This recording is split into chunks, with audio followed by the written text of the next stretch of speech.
So we're going to move straight now into our next panel, and we're going to be continuing the focus on direct-to-device and dive in more depth into what needs to be done to unlock the potential of this exciting new technology. So if I could please invite our moderator and panelists up to join me on stage. That's Abdulah Aljohani, Philip Marnick, Luciana Camargos, Greg Ewert, Lauren Dreyer, and Guy Christensen to please join us here on stage. And whilst our panel is coming up, a reminder to you all once again, please do add your questions, your comments for our panel. They will be brought into the discussion later on. For those of you here in the room, the QR code just on the right of your screen, if you scan that, that will enable you to add your question. And for everybody watching online, you can use the question area on the right-hand side of your screen to add the questions. I know we did have a lot of questions in that last session, and we managed to get through to a few of them, so please keep those coming in, and I'm sure Abdullah is going to bring in some of those for our panelists later on. But I can see we have our panel here, so my honor now to pass over to Abdulah Aljohani, who's going to be moderating this session. Abdullah, welcome. The floor is yours. Thank you. So, ladies and gentlemen, good afternoon. It is my absolute pleasure to host this panel, which I think it is the main theme of this event. And I guess we have a critical intersection of different expertise within this domain, starting from policymakers, industrial experts, as well as the technology makers as well. So before jumping into the panel themes, I'd like to utilize this opportunity to introduce our company. So our company is a new space company. It's a wholly owned PIF company that's been established recently with a bold vision to be the national champion for space activities within the kingdom, and aspiration as well to be a future leader for satellite industry as well. So before diving into the core theme of our session, I'd like to invite our speakers to introduce themselves and their organization, starting with Philippe. So Philippe. Good afternoon. Good afternoon, everybody, and thank you very much to Thank you very much to CST for hosting this phenomenal event, discussing what's probably the most interesting new developments in telecoms for quite a while: space. Thank you. I'm Philip, by the way. I'm the head of the regulator from Bahrain, and we're one of the places where we like to encourage innovation. Innovation is not something regulators do something about, but we facilitate, we help, we encourage. And like everyone else, we've got sandboxes, and we welcome you to come along, test, trial, and do your new things. Thank you. Yeah, Luciana, the floor is yours. Hi, my name is Luciana Camargos. I'm the head of Spectrum at the GSMA. A huge thank you to CST for this invite. This is my second time in Riyadh, and it was a long time coming, so it's very special to be here. For us, I completely agree with Philip, this presents a huge advance, a huge opportunity. As an engineer, it is very exciting that we're able to connect satellite to phones. We just need to make it happen now, and we're very excited about it. Thank you. Yeah, thank you, Luciana. Greg? Hi, everyone. Greg Ewert. I'm representing Stratospheric Platforms, SPL. Also want to thank everyone for the hospitality in this great event. Happy to hear it's going to continue on in the next couple of years. Great news this morning. As we talked about this morning, I think end-to-end, generally speaking, is the next frontier of what we're talking about here, to connect the unconnected. As we go through this panel today, I'm going to be excited to talk about the stratosphere, where we see us playing within that ecostructure, how we're working in spectrum, and also how we're working on the technology with the MNOs. So thank you. Good afternoon, Your Excellencies, ladies and gentlemen. Thank you for the opportunity to be here. I'm Lauren Dreyer, Vice President at SpaceX, leading the global expansion of Starlink broadband. When I joined SpaceX 18 years ago, we were a small team with a big mission to make life multiplanetary. We're now over 15,000 brilliant minds pushing the bounds of what's possible in space exploration and global connectivity. We're launching Falcon 9 and Starship and landing them. Starship being the largest, most powerful launch vehicle ever developed. And we offer two types of connectivity from the skies. Starlink broadband, which is like internet from space. So thousands of Starlink satellites operating in low Earth orbit, providing high-speed, low-latency connectivity anywhere you have a clear view of the sky and a Starlink user terminal. And then direct-to-cell, which we work with cellular providers. It's like cell phone towers in space. We work with our partner cellular providers to connect their existing LTE phones to our specialized constellation of direct-to-cell satellites, eliminating dead zones with no modifications to the phones or special apps required. It's an honor to be here today to share my perspective as well as to learn from others. Hi, my name's Guy Christensen. I'm the satellite regulatory focal at Apple. I started with Apple about 4 years ago, and the main job I had was getting the regulatory structure ready for emergency SOS via satellite, which we now operate in 17 countries. So excited about this opportunity. Apple's we're not a satellite company. Some of you might be familiar with us.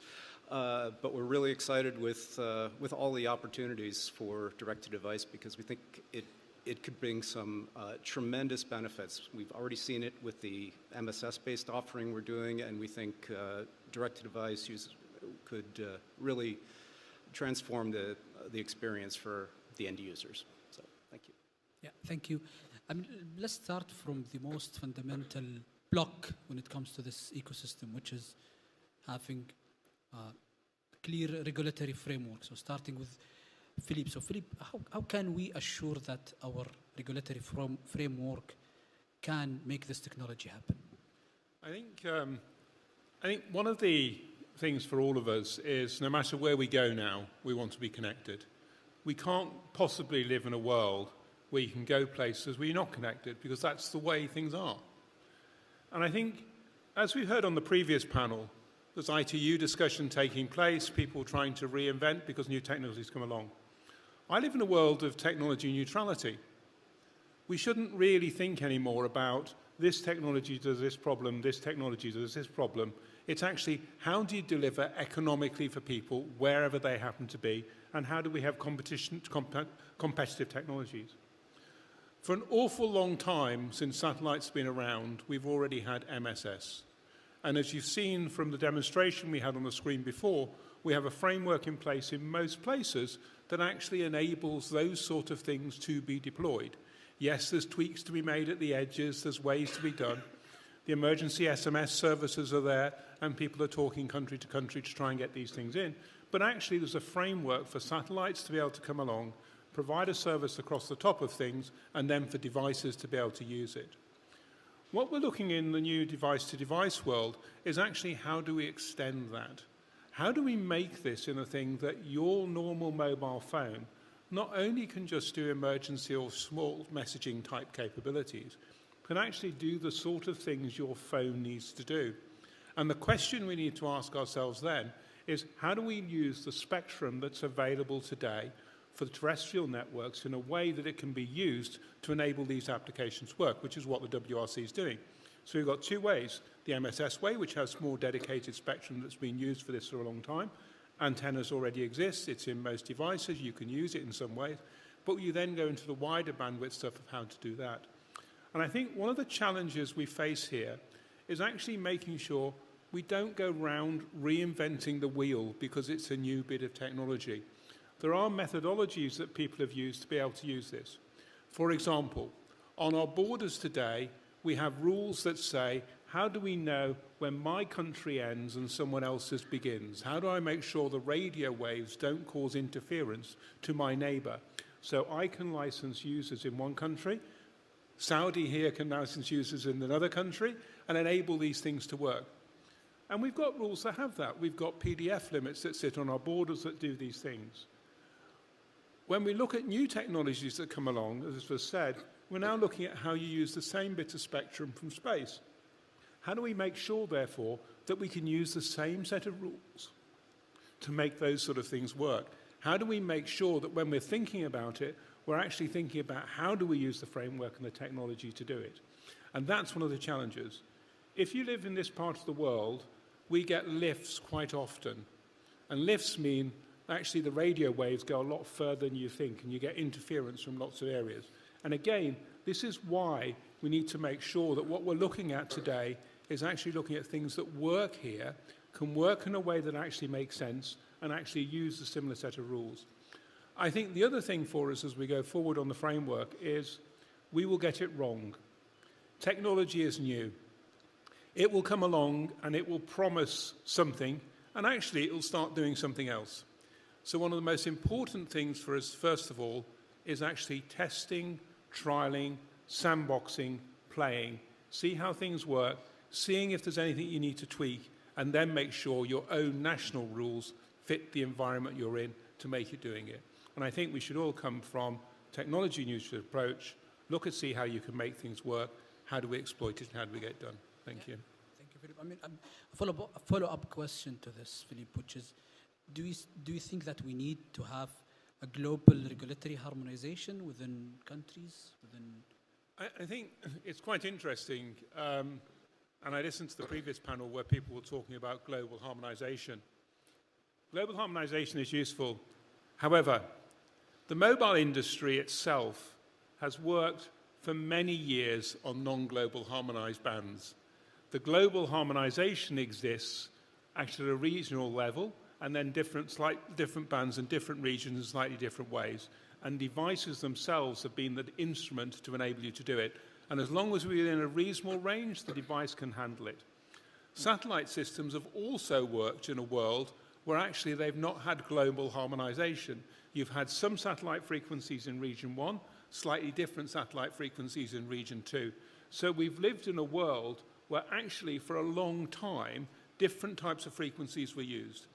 We have to be careful that we don't try and make a way of going for a global harmonized way that might actually take us a long time to get there.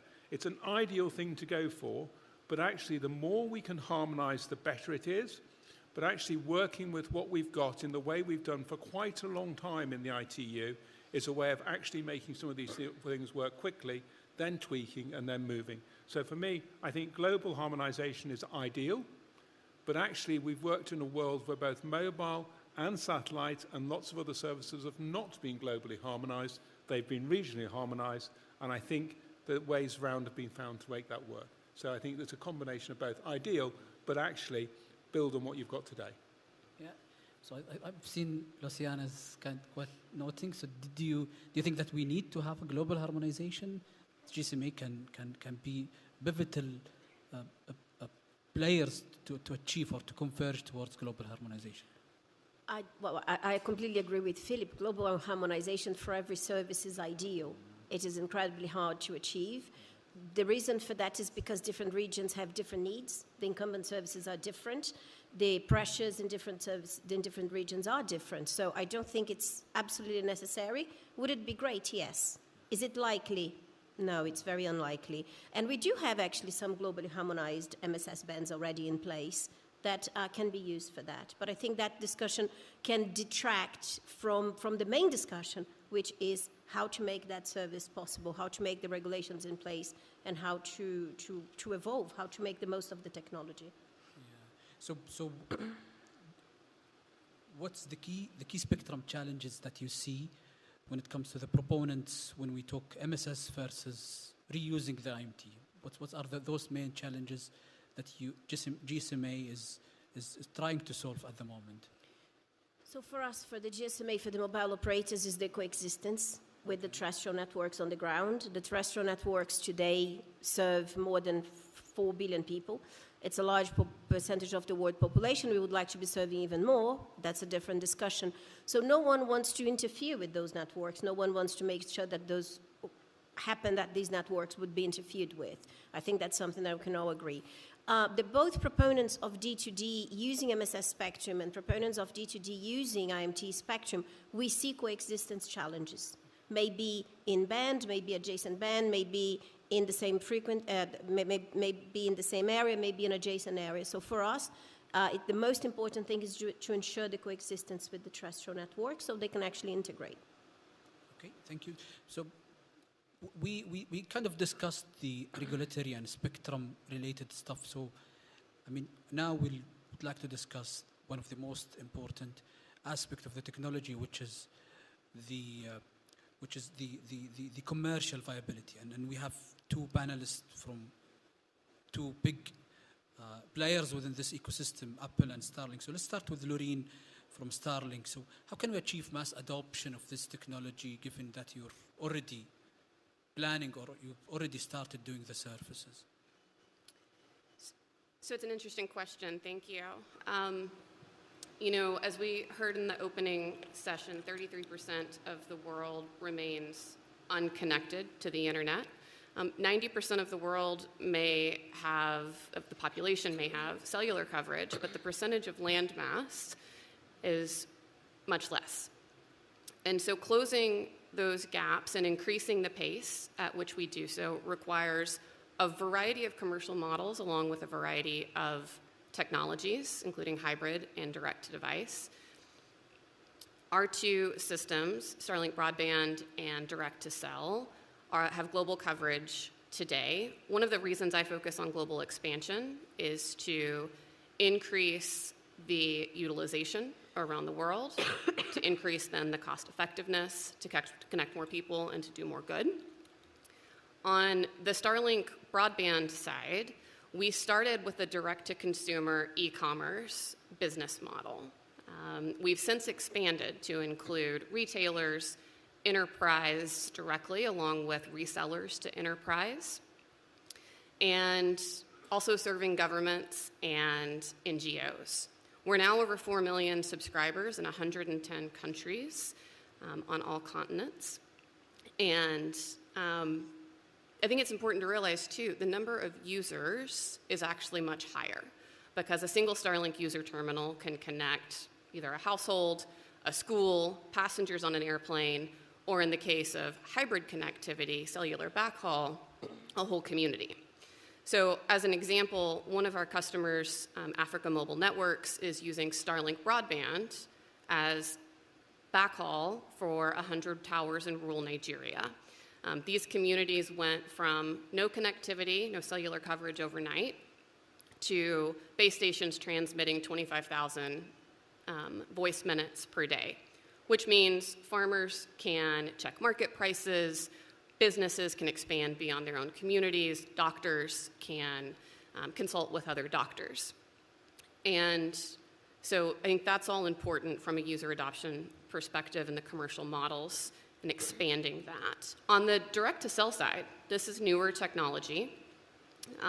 We work through cellular partners around the world to reach the most number of people. And we're starting with one provider in each country, but hope ultimately to serve all. So today, that is T-Mobile in the US, Rogers in Canada, Optus in Australia, One New Zealand, Salt in Switzerland, KDDI in Japan, and Intel in Chile and Peru. And so we hope that the end of this year, those partners will begin with tech service by the end of 2024, and then in 2025, expand to voice and data. Yeah, just a quick follow-up question to this, Loreen. What's the best strategy from your perspective to integrate with the MNOs when it comes to D2D in particular? Yeah, so our strategy, which I guess I think is the best, is we partner with the telcos. We use telco spectrum and connect existing LTE devices that require no modification, no special apps, which provides seamless coverage for dead zones. And for the customer, right, the LTE phone owner, their relationship stays with the cellular provider, which allows them seamless access to roaming as if they're on any other plan, on roaming onto a terrestrial network. Okay, thank you. I mean, Guy, as a key player for user terminal manufacturing, how can we achieve mass adoption? I'm just repeating the question that I asked Loreen. Well, we've heard earlier from speakers. There's two basic approaches to direct-to-device. There's the MSS approach, and there's the direct-to-device using MS spectrum. Both have advantages and disadvantages. So the The MSS approach has a clear regulatory regime, and I work for the part of Apple that does certification of the devices. And every year we go through a very intense period where we basically make sure that the phones are legal to be sold in every country where they're offered for sale. And that's a really intense project. And the last thing you want to do is have a regulation come up that's unclear. How do you test to it? How do you know that that you're going to pass the compliance? So Apple made a choice very early on to go the MSS route, not because we're in love with MSS, but just because the regulatory regime was really, really clear. The problem with MSS spectrum is there's not a lot of it. It's very heavily used, and from the standpoint of a terminal manufacturer, we want spectrum that's globally harmonized and that has enough capacities where we could provide some kind of features that work consistently from one country to the other. We're excited and following what's going on with the satellite use of IMT spectrum, mobile spectrum. It's a little unclear what the rules will be as it's being studied in work agenda item 1.13. So we're not sure what the sharing will be and whether that would change certification. And I think generally there's some non-work issues, still regulatory issues that need to be addressed. If you're a consumer and you've got a phone and you go outside of the network and suddenly you're on the satellite network, do you know you're on the satellite network? Because the service is probably not going to be what it's like on your terrestrial network. What happens when you call the emergency number? Where does that call go? What are your expectations regarding privacy? Who can see that information? So I think there's a lot of, these are all solvable issues, but there's some challenges with each approach. And it'll be interesting to see what comes out at the work to advance this exciting new technology. So. Yeah, follow-up questions. Beyond the 3GPP NTN standardization, what are the critical things that needed to be considered from Apple perspective? So if any of you have an iPhone 14 or higher phone, it's not NTN. We did not implement, Apple does not implement all of the NTN standards. With release 18, the 1.6, 2.4 gigahertz frequency bands are in the standard, but the way that we implement it in the phones is proprietary. So I think standardization is important, and working with the satellite industry is important. We have a little bit of a chicken and the egg problem in that I work for Apple, but I think any phone manufacturer would be the same, is they don't want to put new frequencies in the phones until customers are able to use them. And it costs a lot of money to put a new radio and a new antenna, and there's not a lot of room on the phone. There's not a lot of extra room there. So designing it to all fit in is very difficult. And likewise, if you're a satellite operator, you're not going to launch a multi-billion dollar constellation unless consumers can buy phones that work on it. So I'm not sure how that's going to play out, but it's something we're working with, and I think Apple and other handset manufacturers are really anxious to see how this comes out because, again, it's something that users will really benefit from. Thank you, Guy. Let's zoom out a little bit and look to the problem from integration point of view. And now the question for Greg. How do you see the stratospheric platforms, namely hubs, can be part of this ecosystem in general and integrate with the current evolving LEO mainly based ecosystem? Sure, a great question as well. You know, from what I've just heard here, we started our business model and our technology model basically with one of the largest MNOs, Deutsche Telekom. Deutsche Telekom helped us understand the needs of what they see from an end-to-end standpoint. So when we talk about spectrum, we're utilizing the same spectrum as the MNO. When we talk about cross-border bleed, we have an antenna that can lay down patterns right on the border. So, you know, from that standpoint, we don't see any foul or us running afoul from the regulations that are out. When you start to think about what Guy just said with regard to, you know, what's in the ecostructure from the handset spectrum, et cetera, and bands, you know, again, since we're working with the MNOs from that standpoint, the bands are already in the telephones right now. So again, we're an extension of the tower infrastructure that they have. I think this morning what I heard a lot of too was about economics. And I think, again, when we talk about where we're going with the economics within MNO, you know, we're trying to create an extension of their towers into, you know, their gray areas right now where their density coverage will not, you know, allow them to move in and plow fiber, put up new towers, et cetera. We feel that by, you know, combining a lot of that in a stratospheric platform where the ENO-B, you know, the backhaul, the power, et cetera, is all housed in one unit, you know, fundamentally we're developing an economic model where we believe, and I think the MNOs that we're working with believe, that we can provide a like service to a tower service at a cost comparable to what they're getting on the ground, maybe even a little less from that standpoint. Furthermore, I think the spectrum efficiency that we have from 60,000 feet in the air, from a dB standpoint, you know, when you're on the ground and bouncing signals off buildings, et cetera, you're losing some of your spectrum efficiency.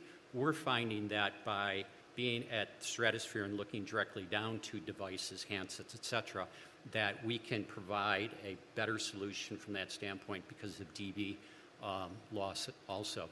And to give you just a little idea on performance, et cetera, to a handset, you know, we can come down with about 200 megabits per handset.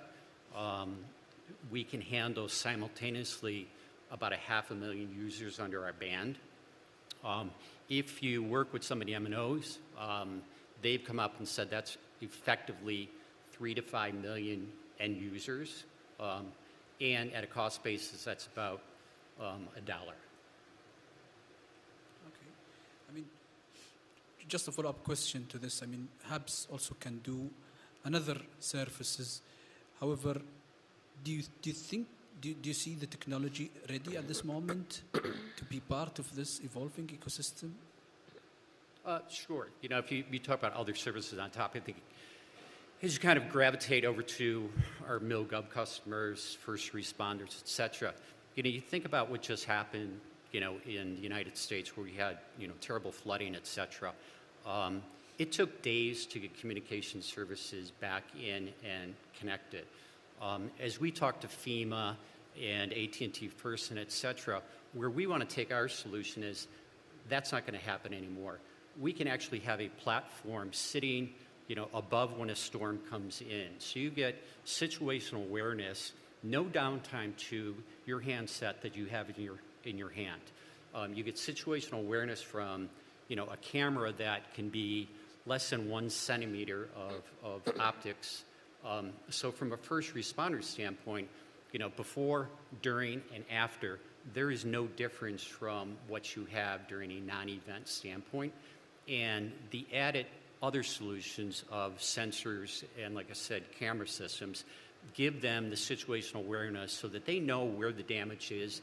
They can get resources in faster from that standpoint. They can help people from that standpoint. So, you know, we see that combination of, you know, not only communications, but some of the other, you know, sensors and payloads that we can put on as well as being, you know, something that's going to be revolutionary in the industry.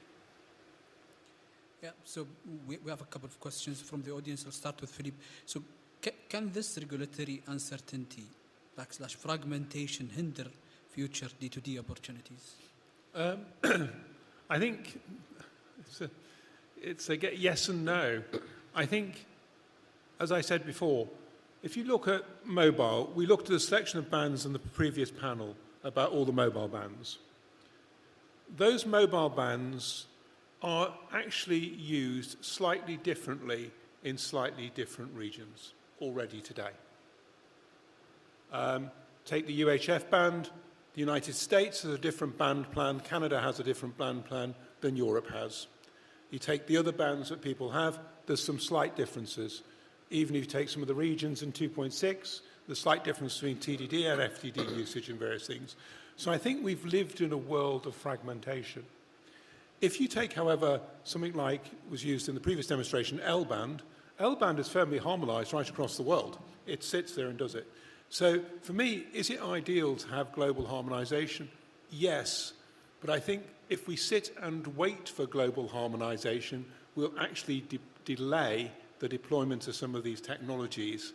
It's an ideal thing to get to, but I think it will be a reason to delay it. Could we find a band that we could globally harmonize? Yes, we probably could, but then we have to ask ourselves the question, how does it fit with everything else we do?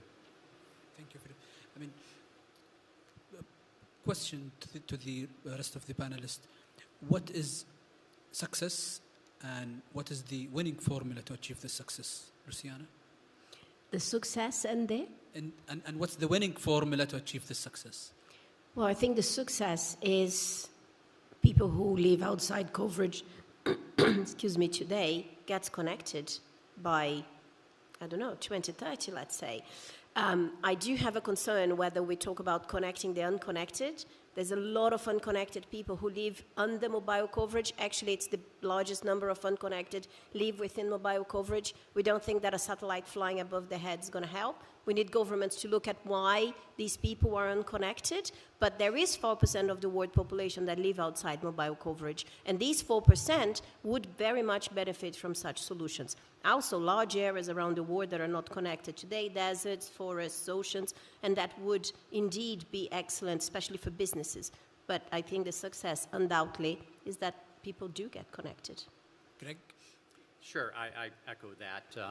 You know, as these numbers have been demonstrating, we've been trying to connect that last, 3 billion, for the last 20 years. And we haven't done a really good job, if you look at the fact that we're only down by a couple 100 million right now. So, I think that a lot of the standardization, 3GPP, Release 17, et cetera, I really believe that that has kind of supercharged or turbocharged, where we're going with respect to, quickly connecting them.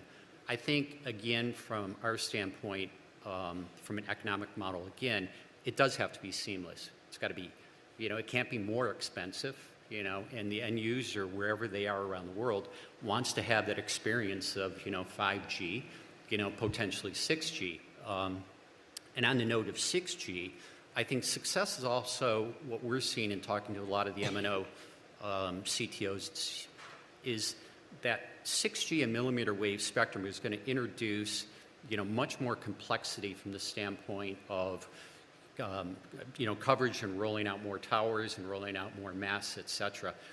Right now, I don't think that business model necessarily closes. To be able to, 10 or 20 times the amount of towers or masts that you need to put in a given area is a pretty big, lift for any telco. I think they've seen what they've been through on the 5G rollout. So again, success, we're seeing it not only connecting the unconnected, but we see ourselves migrating back into heavy urban industrialization as the technology itself matures. So simplicity is really key to connecting those who need it. I agree with Luciana that it's a complex problem, right? It's not just about bringing the technology to people, but I think simplicity is really key. Direct to cell for SpaceX, this technology is designed to provide peace of mind when you need it most, and key to peace of mind is something simply working when you need it. Similarly for Starlink broadband, especially in crisis or failover and resiliency situations, you simply want it to work, which is why the Starlink kits are designed to work within minutes of unboxing. Greg, you mentioned the recent hurricanes Helene and Milton that devastated communications in the southeastern United States, we had the opportunity to send thousands of Starlink kits in first to try and help emergency responders and community groups get reconnected.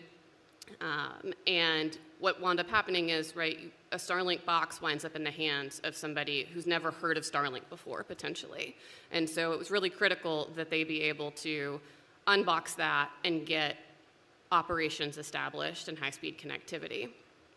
Additionally, we wound up activating, even before we were ready to launch service, the direct-to-cell network. We got authority along with T-Mobile, our partner cellular provider in the United States, temporary emergency authority from the FCC to enable text messaging service. And what we saw was, in the first day, 27,000 mobile devices connected to the network, and in coming days, 250,000 text messages were sent. So it's certainly an extreme situation, but I think demonstrates simplicity is really important and helps people get connected when they need it most. And, you know, to your point, Greg, we've been trying to connect people for a very long time, but 2.6 billion people remain unconnected.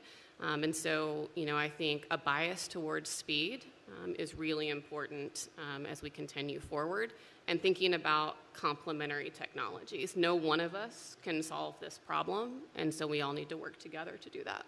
Yeah, thank you. Guy? Yeah, the same question. Just picking up on the last comment Lauren made, my first satellite meeting was in 1996 where we were talking about Iridium and Globalstar launching their big LEO systems. And I spent most of my career in the satellite industry and just recently came to more the mobile side with Apple. And it's interesting making that transition because you see that each side has very different perspectives on the problem of solving connectivity gaps. We have a saying, if you're a hammer, everything looks like a nail. If you're a terrestrial mobile operator, every solution is terrestrial mobile. If you're in the satellite industry, every connectivity problem can be solved by satellite. And it's been really interesting to see the cooperation between SpaceX and T-Mobile. Apple's been working with Globalstar.